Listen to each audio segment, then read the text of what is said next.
Vivo Y33s আজকে দেখবো এটি আনবক্সিং করে এটার ভিতরে কী কী আছে।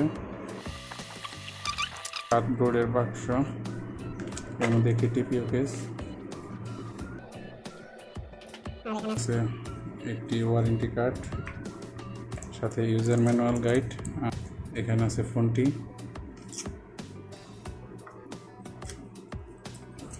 বের করে সাইড করে দেখি ভিতরে আর কী আছে। ও অসাধারণ! এই সময়ে এসে একটি ইয়ারফোন, যেটা প্রায় দুষ্প্রাপ্য একটি জিনিস বলা যায়। 3.5 mm এর একটি ইয়ারফোন, একটি USB Type-C কেবল, আর একটি 18 ওয়াটের চার্জার। 18 ওয়াটের চার্জার এটা। তারপর আছে একটি সিম ইজেক্টর টুল। এটি হলো 8/828 GB ভ্যারিয়েন্ট, আর এর মডেল হচ্ছে Y33s। 5000 mAh battery, 50 megapixel main camera, আর 8 mm থিঙ্ক, অনেক চিকন একটা। আর আর ডিসপ্লে হলো 1080p।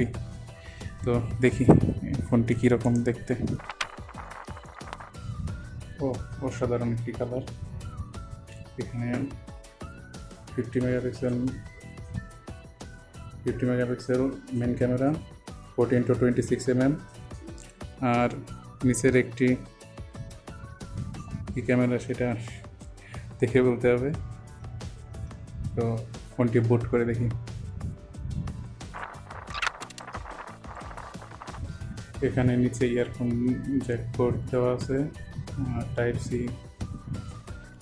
আর উপরে সিম ইজেক্টর পিন, মানে সিম ভরার জায়গা। সম্পূর্ণ সেট আপ দিয়ে তারপরে আমি আবার ফিরে আসছি। এতে ব্যবহার করা হয়েছে মিডিয়াটেক হেলিও G80 প্রসেসর, যেটা 2.0 GHz, আর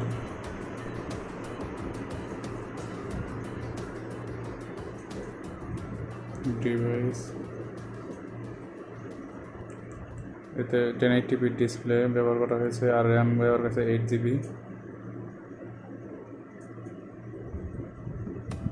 ব্যাটারি,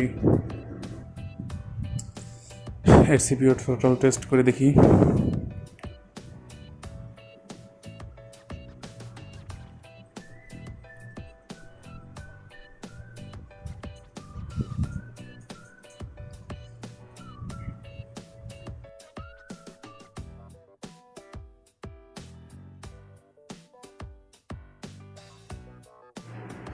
তো প্রায় 10 থেকে 11 মিনিটের মতো স্ট্রেস টেস্ট করে এর ফলে এটা পেলাম, যেটা এই প্রসেসর হিসাবে মোটামুটি ভালোই ধরা চলে, আর এই দাম হিসাবে মোটামুটি ঠিক আছে অফিসিয়াল ফোন হিসাবে।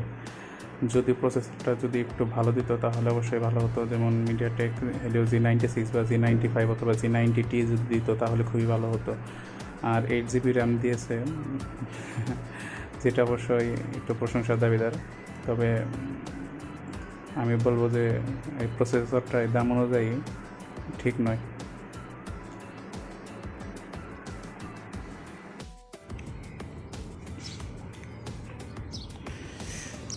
তো এইবার আসি এই মোবাইলের ক্যামেরা ডিপার্টমেন্ট নিয়ে। দেখি ক্যামেরাতে কী দেওয়া আছে। এতে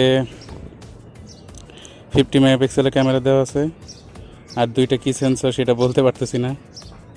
আসলে এই দুইটা সেন্সর সম্পর্কে আমার তেমন ধারণা নেই। এতে 1080p 30 fps সর্বোচ্চ ভিডিও রেকর্ডিং করা যাবে, যেটা প্রতি মিনিটে প্রায় 130 MBর মতো যাবে।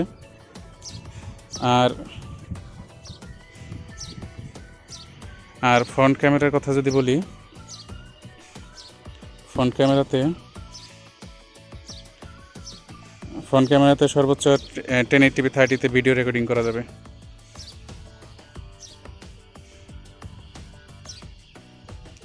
ফ্রন্ট ক্যামেরাতে সর্বোচ্চ 1080p 30-তে ভিডিও রেকর্ডিং করা যাবে।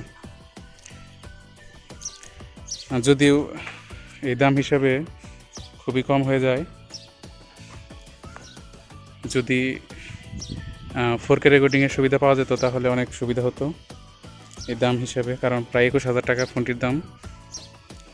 তো এখন আপনাদের সামনে এর ভিডিও কোয়ালিটি আর কিছু ফটো নিয়ে হাজির হইতেছি।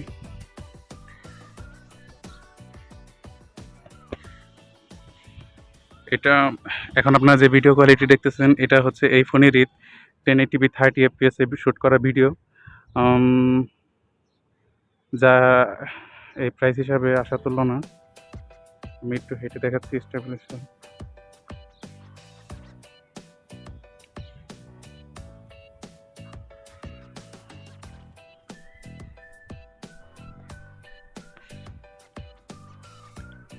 এর ফোকাসিং স্পিডটা দেখি।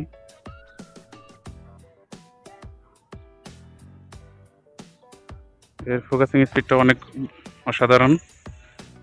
তো এইবার আসছি এর ফ্রন্ট ক্যামেরার ভিডিও রেকর্ডিং নিয়ে আপনাদের হেঁটে দেখাচ্ছি।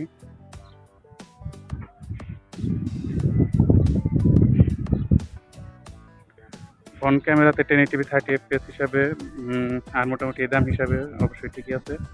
তবে ফ্রন্ট ক্যামেরায় যদি স্টেবিলাইজেশন একটু ভালো হতো তাহলে অবশ্যই ভালো হতো। তাহলে এই পর্যন্তই। আর এই ফোনটি নিয়ে আমার একটি কথা হচ্ছে, আপনারা চাইলে এই ফোনটি না নিয়ে Xiaomi Note 11 যেটা 6GB 128GB সেটা নিতে পারেন। অবশ্য